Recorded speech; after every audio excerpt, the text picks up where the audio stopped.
За сайн байцгаана уу эрхэм сонсогчдоо та бүхэндээ бичлэгээ үзэж байгаа үеийн мэндийг хүргье. Миний ярих гэж буй энэ эмгэнэлт хэрэг 2018 оны 9-р сарын 7-ны өдөр Францын Страсбург хотод болсон.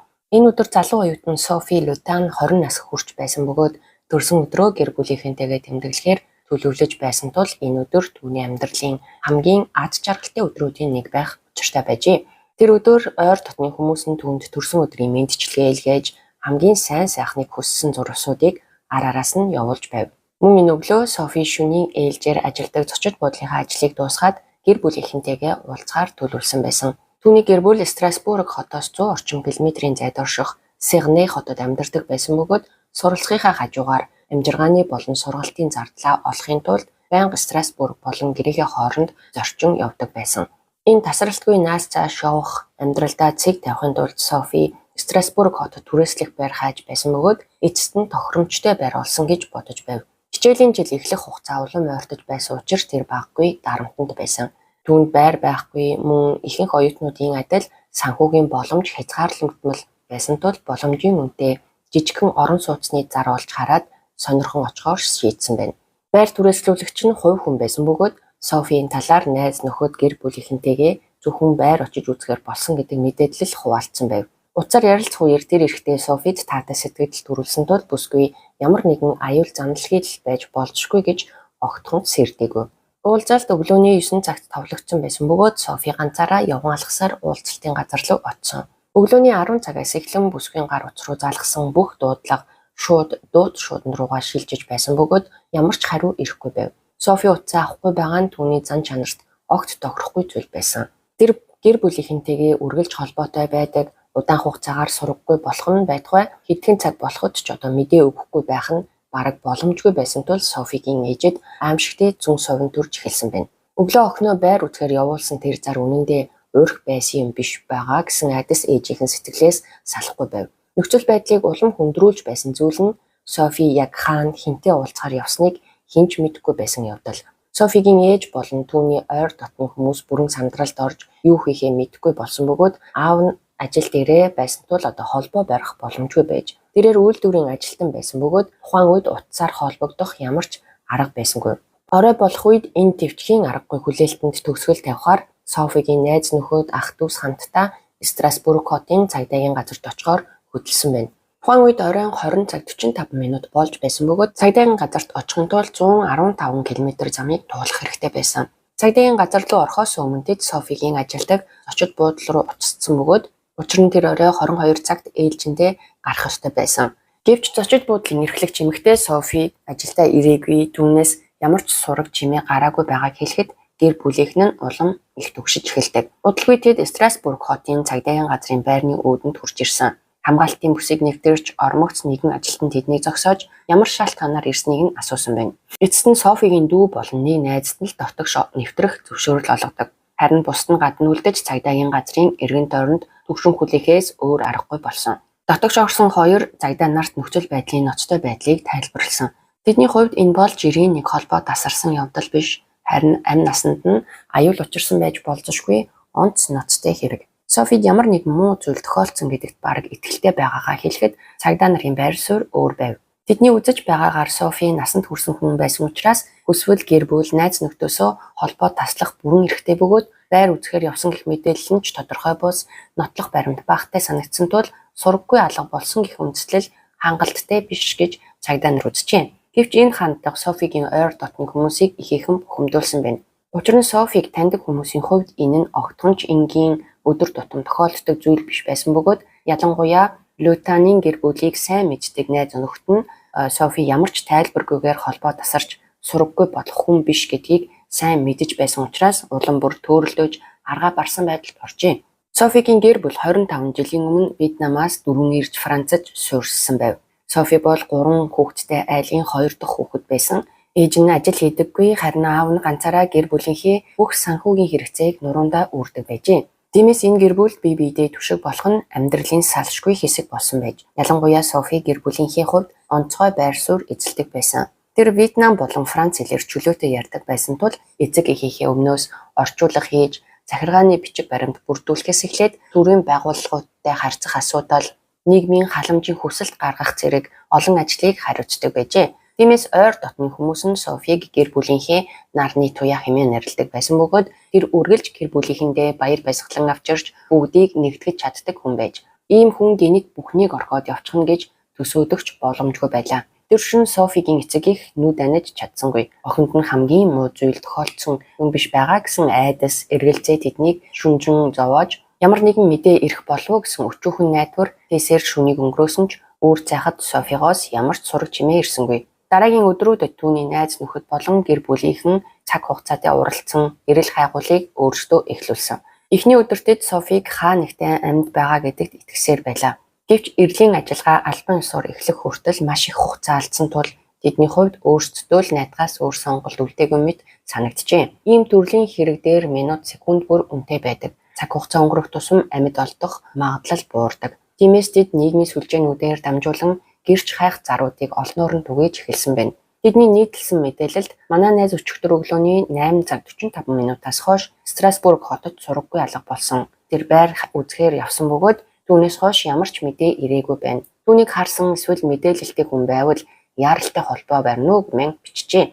Ийхүү Софигийн сураггүй алга болсон тухай мэдээлэл олон нийтийн сүлжээгээр хурдцтай тарж эхэлсэн бөгөөд түүний найз нөхөд ойр дотны хүмүүс Facebook болон бусад платформ дээр тусгай групп байгуулж гэрч хайсан заруудыг тасралтгүй нийтэлж бүсгүйг олоход туслах өчүүхэн төдийч гэсэн сэжүүр гарч ирэх болов гэсэн найдвараар бүх боломжит мэдээллийг цуглуулж эхэлжээ. Үүнтэй зэрэгцэн Софигийн дүү Сильви эгчийнхээ компьютерыг шалгаж үзэхээр шийдсэн бөгөөд Софигийн зан чанар өдөр тутмын зуршлыг сайн мэддгийн хувьд түүний хэрэглэгчийн нэр нууц үгүүдийг ашиглан захин бүртгэлүүд рүү нэвтэрсэн. Компьютерийн хайлтын түүх болон интернет хэрэглээг нь шалгаж эхэлсэн Сильви удалгүй маш чухал баримтуудыг олсон байна. Юуны өмнө Софи алга болсон өдрөө гэр бүлийнхэнтэйгээ хамт өдрийн хоол идэхээр буцах төлөвлөгөөтэй байсан нь тодорхой болсон. За энэ нь бүсгүй сайн дураараа хаа нэгтээ оргон явсан гэх таамгийг үндсэндээ өгөөсгсөн. Учир нь тэрээр алга болохоос өмнө SNCF буюу Францын үндэсний төмөр замын компанийн захин хуудсанд нэвтэрч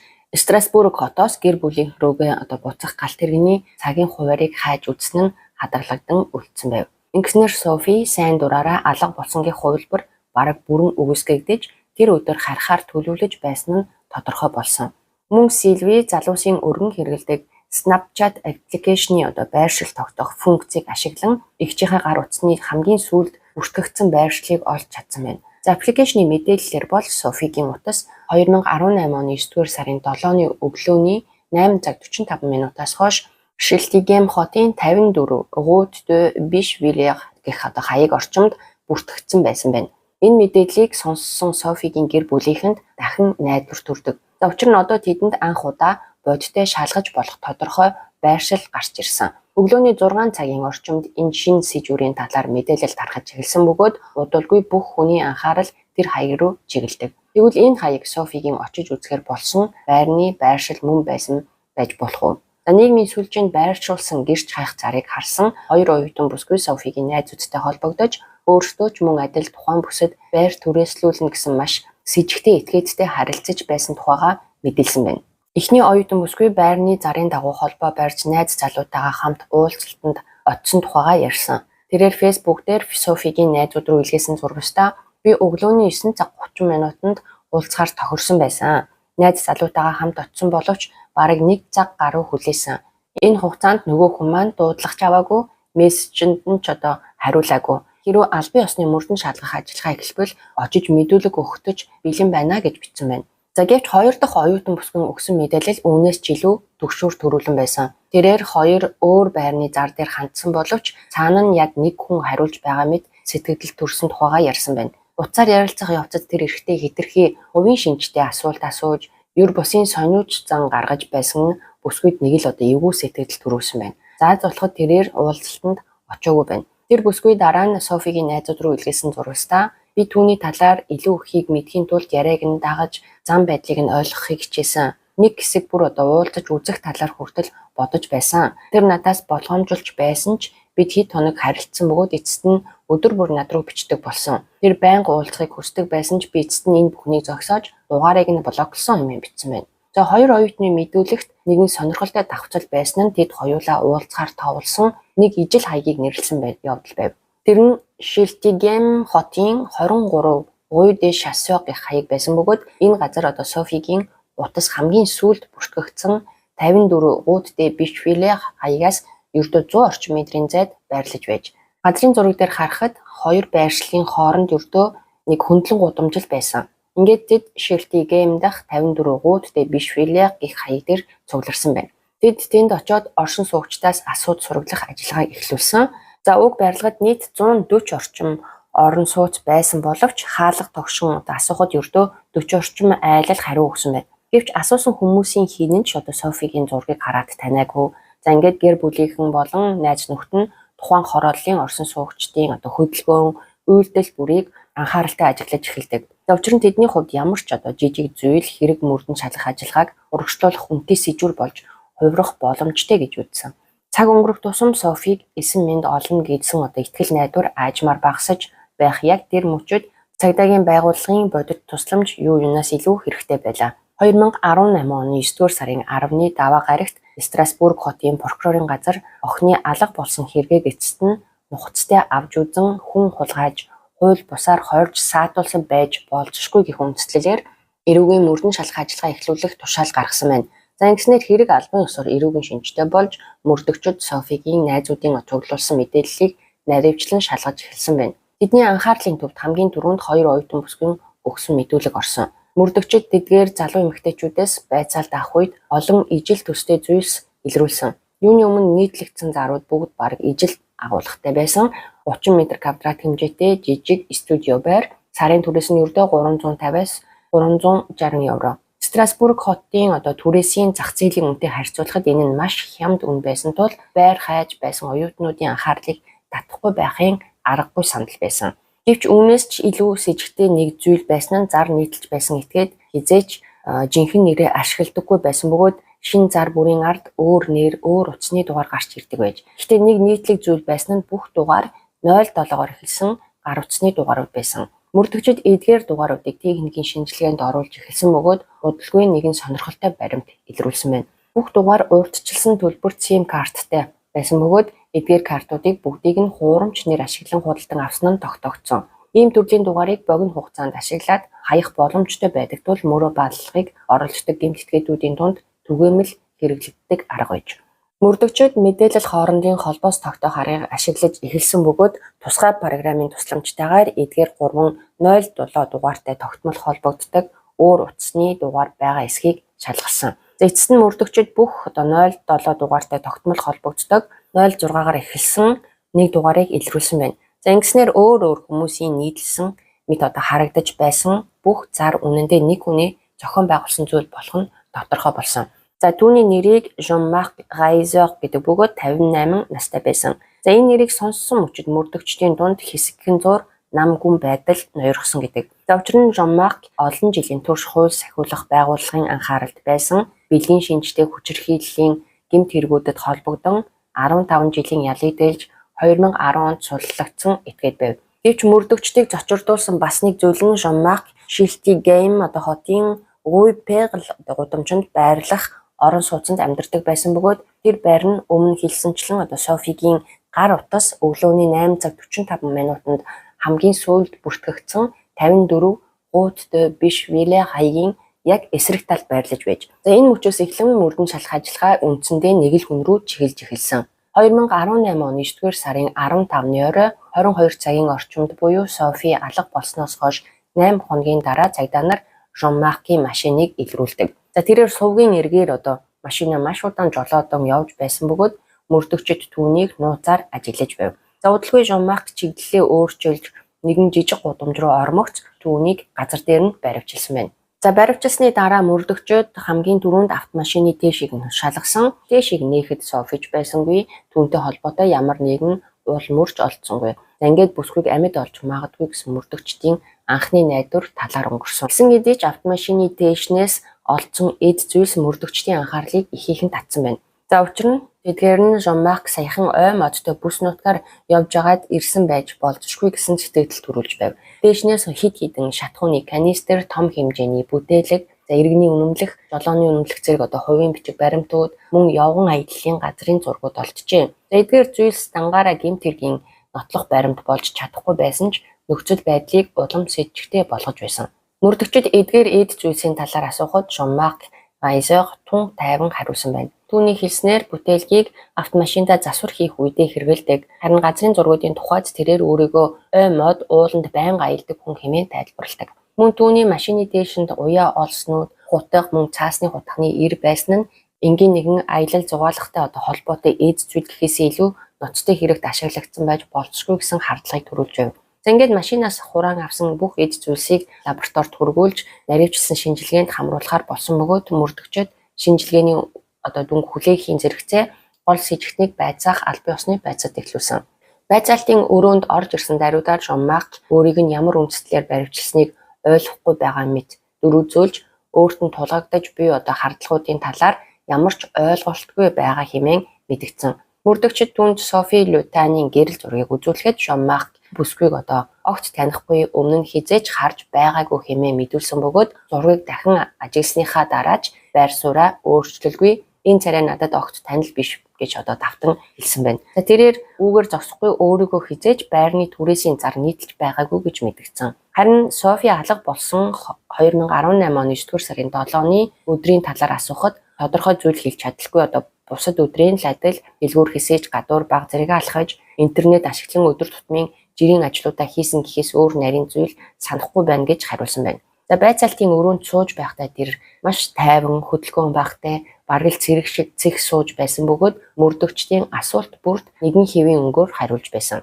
Байцаалт үргэлжлүүлж байх хооронд мөрдөн шалгах шүүгчийн захирамжаар Jean-Marc-ийн орон сууцанд нэгжлэг хийх ажиллагаа эхэлсэн. За мөрдөгчид орон сууцанд хөл тавьсан эхний мөчөөсөө л тэдний анхаарлыг татсан маш юр бусын дүр зурагтай нүрд тулдаг. Тэнд амьдардаг хүний өдөр тутмын орон зай гэхээсээ илүү саяхан их цэвэрлэгээ хийж дууссан үзүүлэнгийн байр мэт сэтгэл төрүүлсэн байна. За тавилга, шал, булан тохоо гэд бүх зүйл бараг төгс цэвэр байсан бөгөөд хаанаас ч тоошороо олдохгүй байв. Мөн цайруулагч бодисын үнэр ханхалж гадаргуй бүрийг нь угаалгын хүчтэй бодисоор олон удаа үрж цэвэрлсэн нь илт харагдаж байв. За тэрээр хүмүүсийн хизээч анхаардаггүй хэсгүүдийг хүртэл цэвэрлсэн байсан нь мөрдөгчдийн анхаарлыг ноцтой татсан. Тухайлбал тэр угаалгын өрөөний ус зайлуулах хоолой болон резенэн жирвчийг хүртэл салгаж доторх бүх хэсгийг угаалгын бодисоор сайтар цэвэрлсэн байсан байна. За мөрдөгчид түүнээс энэ талаар асуухад тэр сүүлийн өдрүүдэд цэвэрлэгээ хийсэн гэдгийг хүлээн зөвшөөрсөн ч үүнийг онцгой зүйл биш жирийн гэрийн ажил байсан гэж тайлбарласан байна. Гэвч түүний тайлбар мөрдөгчдийн эргэлзээг арилгаж чадаагүй. Учир нь нэгжлэгийн үеэр өөр нэгэн чухал зүйл илэрсэн нь байрны жижигхэн тагт байсан. За энгийнүүдээр харахад жирийн л тагт мэт боловч тагтан дээрээс Софигийн гар утас хамгийн сүүлд бүртгэгдсэн хаяг маш тод харагдаж байсан бөгөөд замын эсрэг талд юу болж байгааг төвөггүй ажиглах боломжтой байв. За тиймээс мөрдөгчид түүний хөдөлгөөний боломжит хувилбарыг төсөөлөн сэргээж эхэлсэн. За тэдний үзэж байгаагаар Jean-Marc байр түрээслүүлэхээр ирэх хүмүүсийг тодорхой цагт дуудаж дараа нь тагтан дээрээсээ тэднийг ажиглан хардаг байсан байж болох юм. За хэрвээ энэ таамаг үнэн бол тэр өглөө Софи ганцаараа ирж байгааг эндээс харсан байх өндөр магадлалтай. Мөн энэ нь өмнө дурддагдсан нэгэн оюутан бүсгүй яагаад уулзалтанд очиод хинтээж уулзаагүй шалтгааныг ч тайлбарлаж болох байв. Учир нь тэр бүсгүй найз залуутайгаа хамт ирсэн байсан бөгөөд Jean-Marc тагтан дээрээс түүнийг ганцаараа биш болохыг хараад төлөвлөгөөгөө цуцалсан байх боломжтой гэж мөрдөгчид үзжээ. Шинжээчид байранд люминол гэх тусгай бодис ашиглан шинжилгээ хийсэн. Энэ бодис нь хүний нүдэнд харагдахгүй болсон цусны уул мөрийг харанхуй орчин гэрэлтүүлэн илрүүлэх зорилттой байна. За хэдийгээр орон сууцыг маш нямбай цэвэрлсэн байсан ч люминолийн урвалын дараа олон газарт цусны уул мөр тодорч тэрч байтугай цусны мөрүүд зөвхөн нэг газарт бус байрны олон хэсэгт их хэмжээгээр илэрсэн. За ингээд цоглуулсан бүх сорцыг ДНХ-ийн шинжилгээнд хамруулахад үр дүн нь Софигийн цус байсан нь тогтоогддог. 2018 оны 9-р сарын 17-ны өдөр цагдаагийн машин Софигийн гэрийн өмнө ирж зогсоход гэр бүлийнхэн нь ямар нэгэн чухал мэдээ ирснийг ойлгосон ч сонсох гэж буй зүйл нь тэдний хамгийн аимшигтай хард дарсан зүйл байх болно гэдгийг хараахан мэдээгүй байлаа. Машинаас эрүүгийн цагдаагийн газрын дарга бууж ирэхэд л орчин тэр чихтэй хүнд сүрдмээр уур амьсгалд автсан бөгөөд тэнд байсан хүмүүсийн олонх нь энэ удаа сайн мэдээ сонсохгүй гэдгээ зөнгөөрөө мэдэрсэн байдаг. Цагдаа нар гэр бүлийнхэнд нь Jean-Marc-ийн орон сууцнаас их хэмжээний цус илэрсэн. Тэр илэрсэн цус нь Софигийнх бөгөөд амьд олдох магадлал маш бага болсон гэж мэдэгдсэн байна. За энэ мэдээг сонссон бүчид бүгд маш хүнд цогцолтонд орж бидний хийнэнч энэ бүхнийг үнэн гэж хүлээн зөвшөөрч чадахгүй байлаа. За ингээд 2018 оны 9-р сарын 18-ны өдөр Жон-Марк баривчлагдсанаар Софи Лютаний хэрэг Франц даяар анхаарал татсан үндэсний хэмжээний эрүүгийн хэрэг болон хувирч хэвлэл мэдээллийнхэн Жон-Марк гэж одоо хэн бэ гэсэн асуултыг тавьж эхлэхэд 30 гаруй жилийн өмнөх өөр нэгэн сургагүй алга болсон хэрэг дахин сөхөгдсөн. Тэгэхээр энэ хөдөө үнэндээ 1987 оноос эхэлсэн байна. Тухайн үед Жон-Марк 27 настай шуудангийн ажилтан байсан бөгөөд Страсбург хотын От-Пьер хороололд амьдарч байв. 1987 оны 9-р сарын 8-ны өдөр Франсуаз Оман гэх 23 настай залуу эмэгтэй томоохон тоос сорогчийн брендийн худалдааны төлөөлөгчийн ажлаар айлуудаар орж бүтээгдэхүүнээ танилцуулж явжээ. Тэр өдөр тэрээр Жон-Маркийн амьдардаг байранд орсон бөгөөд үүнээс хойш ор мөргүй алга болсон байна. Цагдаа нар Франсуазын тухайн өдөр явсан зам уулзсан хүмүүс орсон айл бүрийг нэг бүрчлэн шалгахад Жон-Марк түүнийг хамгийн сүүлд харсан хүмүүсийн нэг болох нь тогтоогдчихэв. Байцаалтын үеэр тэр Франсуаз өөрийнх нь гэрт үнэхээр ирсэн гэдгийг хүлээн зөвшөөрсөн боловч цагийн талаар тодорхой мэдээлэл өгч чадаагүй. Түүний хэлснээр Франсуаз орой 17 цаг 30 минут эсвэл 18 цагийн үед хаалгыг нь тогшиж тоос сорогчоо танилцуулаад 15 орчим минутын дараа явсан бөгөөд түүнээс хойш хаашаа явсныг мэдэхгүй өөрөө энэ алга болсон хэрэгтэй ямар ч холбоогүй гэж мэдүүлжээ. Тухайн үед Жон-Маркийн байранд нэгжлэг хийсэн боловч цагдаа нар түүнийг шууд буруутгахгүй нутлах баримт олж чадаагүй байна. Байранд цэвэрхэн эмх цэгцтэй нүдэнд үл харагдах сэжигтэй зүйлгүй байсан бөгөөд 1987 онд өнөөдрөх шиг ДНХ-гийн шинжилгээ, люминол эсвэл Blue Star зэрэг нүдэнд үл харагдах цусны уул мөр илрүүлэх арга хэрэгсэл нэвтрээгүй байсан учраас мөрдөн шалах ажиллагаа зөвхөн ил харагдах уул мөр дээр тулгуурлахаас өөр аргагүй байж. Гэвч нотлох баримт хангалтгүй байсан тул Жон-Марк тухайн үед албан ёсоор хэрэгт холбогдолгүй гэж тооцогдож Франсуазын алга болсон хэрэг мухардалд орсон байна. Гэвч энэ хэрэг 10 жилийн дараа буюу 1997 онд энгийн нэгэн замын шалгалтын үеэр дахин сөхөгддөг. Нэг өдөр түүнийг Дүүб мужийн Мохту хотын орчим машинтайгаа явж байхад нь гайлын албаныхан зогсон шалгасан байна. Машины нэгжлэхийн үеэр сумалсан гар буу, ихвтэг хутга, мис заслын хутга, уяа, олс мөн мэдээ алдуулах үйлчилгээтэй бодисууд илэрсэн байна. Гэвч хамгийн их зочрол төрүүлсэн зүйл нь 6 ширхэг гэрэл зураг байсан. Тэдгээр зурган дээр хувцасгүй эсвэл хагас нүцгэн байдалтай эмэгтэйчүүд хэвтэж байсан бөгөөд тэд унтаж байгаа мэт харагдсан ч үнэндээ ухаан алдсан эсэх нь тодорхойгүй байв. Биеийн байрлал, булчингийн сулрал зэргийг харахад тэд ямар нэгэн бодисын нөлөөнд орсон байж болзошгүй гэсэн хардлага төрүүлж байж. Зурагнуудыг судалсан мөрдөн шалгагчдын үзэж байгаагаар тэнд бэлгийн шинжтэй хүний нэр төрийг ноцтойгоор доромжилсон, зарим тохиолдолд эрүүлшүүлт, харгас хэрцгий харьцааны шинжтэй гэж үзэж болох элементүүд хүртэл байсан байна. Ийхүү энгийн нэгэн замын шалгалт Жон-Маркийн өмнө нь бүрэн ил болоогүй байсан маш харанхуй талыг илчилдэг. Ингээд Жон-Маркийг Францын зүүн хэсэгт Швейцарын хил орчин байрлах Дүүб мужийн Понталье гэх хотын жандармын албанд саатуулан байцаасан байна. Түүний өнгөрсөн түүхийг дахин шалгах явцад 1987 онд сураггүй алга болсон Франсуазын хэрэг дахин анхаарал татсан. Ингээд машинаас олсон гэрэл зургуудын хуулбарыг Страсбург хотын эрүүгийн цагдаагийн газарт илгээж зураг дээрх эмэгтэйчүүдийн хэн нэгэн нь Франсуаз мөн эсхийг тогтоохоор болсон байна. 1997 оны 12 дугаар сард Франсуазын эгч Изабель цагдаагийн газарт дуудагдаж тэдгээр зургууд дээрх эмэгтэйчүүдийн дундаас дүүгээ таньж чадах эсхийг шалгуулсан байна. Изабель зургуудыг нэг бүрчлэн үзсэн боловч тэдгээр эмэгтэйчүүдийн хийнэнч Франсуаз биш болохыг баталсан. Байцаалтын үеэр Жон-Марк урдын адил бүхнийг өгүүлсгсээр байсан бөгөөд Франсуазын хэрэгт ямар ч холбоогүй гэж мэдүүлсэн. Харин машинаас нь олдсон зургуудын тухайд тэдгээр эмэгтэйчүүд өөрийнх нь танилуд өгөөд ямар нэгэн гэмт хэргийн шинжтэй зүйл байхгүй гэж тайлбарлажээ. Гэвч мөрдөгчд зургнуудыг Жон-Марктай ойр дотн харилцаатай байсан эмэгтэйчүүдэд үзүүлэхэд нэг эмэгтэй өөрийгөө таньсан байна. Тэр эмэгтэй Жон-Маркийн хуучин найз бүсгүй байсан бөгөөд хамгийн хачирхалтай нь ийм зураг авахуснаа огт санахгүй байв. Тэрээр өмнө нь өөрийгөө бэлгийн хүчирхийлэлд өртсөн байж болзошгүй талаарч огт мэдээгүй байсан. Үүнээс гадна 1995 онд Лонд мужид болсон нэгэн ноцтой халдлагын хэрэгтээ Жон-Маркийг холбох үндэслэл бас олсон. Тухайн хэрэгт 22 настай герман залуу эмэгтэй одоо өртсөн байсан бөгөөд тэр амралтаараа аялж замын унаанд дайгтахаар явж байж. За мөрдөн шалах материалд дурдсанаар калдагч түүнд одоо цаасны хутга тулган сүрдүүлж хоолойд нь тулсан эрийг мэдэрсэн одоо бүсгүй тэр мөчид өөрийгөө амьд гарахгүй байх гэж бодсон байна. Гэвч тэр айдас цочрлын дунд гайхалтай тайван байдлаа хадгалж хэрв эсэргүүцээж зүхтахыг оролдвол амиа алдаж болзошгүй гэдгийг ойлгосон бол нөгөө талаас тайван байж хамтран ажиллаж байгаа мэт дүр үзүүлбэл халдагчийн түрэмгүй байдал намжиж магадгүй гэж одоо бодсон байна. За энэ сонголт нь эцэстээ түүний амийг аварсан гэж үздэг. Хожим тэр эмэгтэй Жон-Маркийг ямар ч эргэлзээгүйгээр таньсан бөгөөд мөрдөн шалгалтаар тухайн үед Жон-Марк үнэхээр тэр бүсэд явж байсан нь тогтоогдсон. За гисэн хэдий ч тэр урдын адил бүхнийг өгөөсгөж хуучин найз бүсгүйтэй холбоотой хэрэгч бай, герман бүсгүйн мэдүүлэгч бай, алинд нь ч бурууга хүлээгээгүй.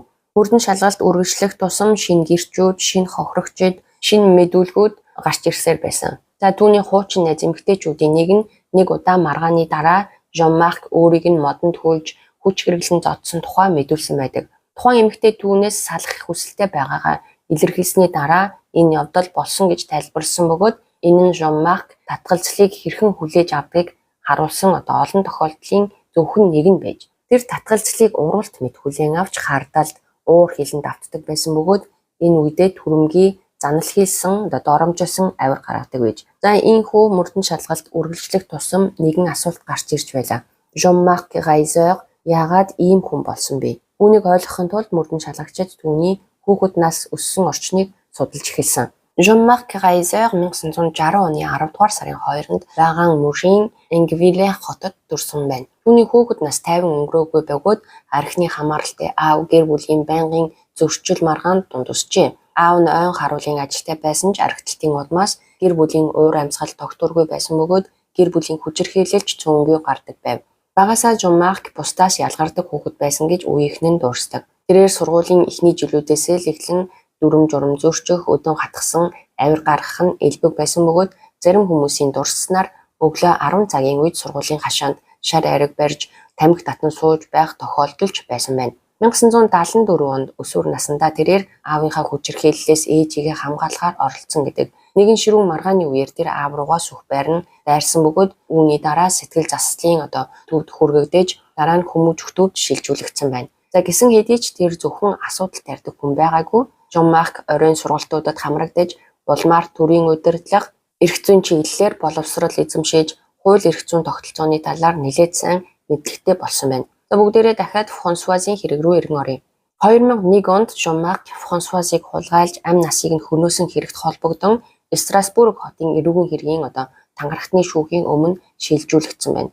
За шүүх хурал олон хоног үргэлжилж прокурор түүнд 30 жилийн одоо хорих ял оноохыг шаардаж байсан ч эцэст нь шүүх Жон-Маркийг энэ хэрэгт буруу гэж үзээд цагаатгсан юм байна. За Франсуазын гэр бүлийнхэн энэ шийдвэрийг хүлээн зөвшөөрөхөд маш хэцүү байсан. Учир нь шүүх хурлын туршид Жон-Марк ямар аюултай хүн болох талаар олон гэрч одоо ярьсан боловч түүнийг Франсуазын хэрэгт шууд буруутгах хангалттай биш болон шинжлэх ухааны нотлох баримт байхгүй байв. Иймээс одоо прокурорын талын дэвшүүлсэн үндслэлүүд тангарахтны шүүхийг бүрэн үнэмшүүлж чадаагүй. За тухайн үед Францын хууль тогтоомжийн дагуу прокурор тангарахтны шүүхийн цагаатгах шийдвэрийг давж заалдах ирэхгүй байсан тул эцсийн шийдвэр болсон байна. За ингээд 2 дахь удаага Франсуазын хэрэг ямар ч үр дүнд хүрээгүй байна. Гэвч Жон-Марк шоронгоос бүрэн мултарч чадаагүй. Тэрээр 1995 онд Лонд мужид болсон герман бүсгүй рүү халтсан хэрэг болон хуучин найз бүсгүйтэй холбоотой хэрэгт буруутгагдаж хэд хэдэн шүүх хурлын дараа нийт 15 жилийн хорих ял сонссон юм байна. За ингээд 2010 онд хорих ангиас суллагдсныхаа дараа Жон-Марк Страсбургийн одоо их сургуульд бүртгүүлэн суралцаж эхэлсэн бөгөөд удалгүй хожим одоо Софи Лютаний их хэмжээний цусны уул мөр илрэх тэр орон сууцанд нүүж ирсэн байдаг. За Софи Лютаний хэрэг дээр ажиллаж байсан мөрдөгчид түүний компьютерийг шалгах үед Жон-Марк интернетээр цогцос нуух тухай мэдээлэл, гадаад улс орнуудын хууль эрх зүйн зохицуулалт, Франц болон бусад улсын хоорондын шилжүүлэн өгөх гэрээнүүдийн талаар хайлт хийж одоо байсан нь тогтоогдсон. За эдгээр хайлтыг хараад мөрдөгчид түүнийг хэрв шаардлагатай бол Францаас зугтах боломжийн талаар хүртэл урьдчилан бодож байсан байж болзошгүй гэж үзсэн байна. Гисэн хэдий ч хамгийн чухал асуулт хариултгүй хэвээр үлдсэн. 2018 оны 9 дугаар сарын 7-ны өглөө Жон-Маркийн байранд яг юу болсон бэ? За хачирхалтай тухайн өдөр хөршүүдийн хинэнж ямар нэгэн хашгираан тусламж дуудан орилох чимээ эсвэл тэмцэлдэж байгаа мэт дуу аваа сонсоогүй байдаг. За хэрв Софи ямар нэгэн бодисын нөлөөнд орсон байсан бол тусламж дуудах боломжгүй байх байсан бөгөөд хөршүүд ямар ч чимээ сонсоогүй шалтгаан нь энэ байж болох юм гэсэн аимшигтай бодол гэр бүлийнхнийг нь улам ихээр зовоож байлаа. За гэвч тэр үед мөрдөн шалгах ажиллагааны хамгийн том бэрхшээл нь Софигийн цогцос олдоогүй явдал байв.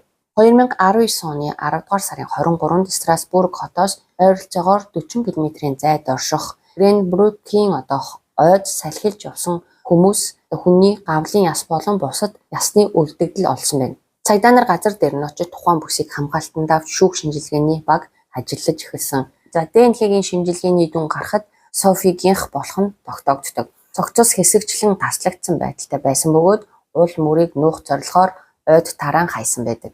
За энэ олдвор Жон-Маркийн эсрэг цугларсан нотлох баримтуудыг улам хүчтэй болгосон байна. За түүний орон сууцнаас Софигийн цус илэрсэн, зойронд нь байсан хөрөөнөөс Софигийн ДНХ тогтогдсон. За эцэст нь 2021 оны 1-р сарын 19-ны өдөр Жон-Марк байр сууриа өөрчлөхөөс өөр аргагүй болдог.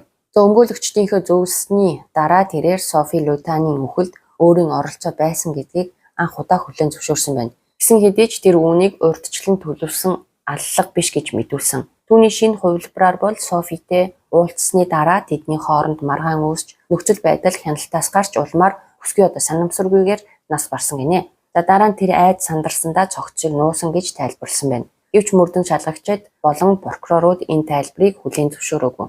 За учир нь байрны зар, хуурамч нэр, урьдчилсан төлбөрт утасны дугаарууд, орон сууцаа нямбай цэвэрлсэн байдал, цогцыг хэсэгчлэн нуусан явдал зэрэг нь гэмтийн осол гэхээсээ илүү урьдчилан бодож төлөвлөсөн гэмт хэргийн шинжтэй гэж үзсэн байна.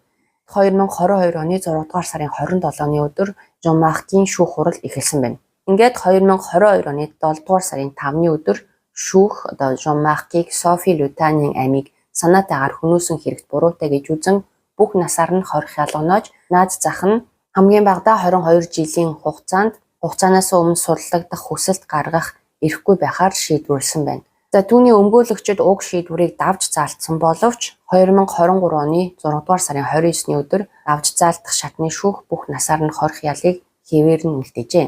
Харин Франсуазийн хэрэг өнөөдөр ч бүрэн тайлагдаагүй хэвээр байгаа бөгөөд 2023 оны 7 дугаар сард Жон-Маркийг энэ хэрэгтэй холбогдуулан дахин шатгаж эхэлсэн байна. За ингээд өнөөдрийн дугаарыг өгөр өндөрлөе. Дараагийн дугаараараа уулзтлаа. Түр баяртай.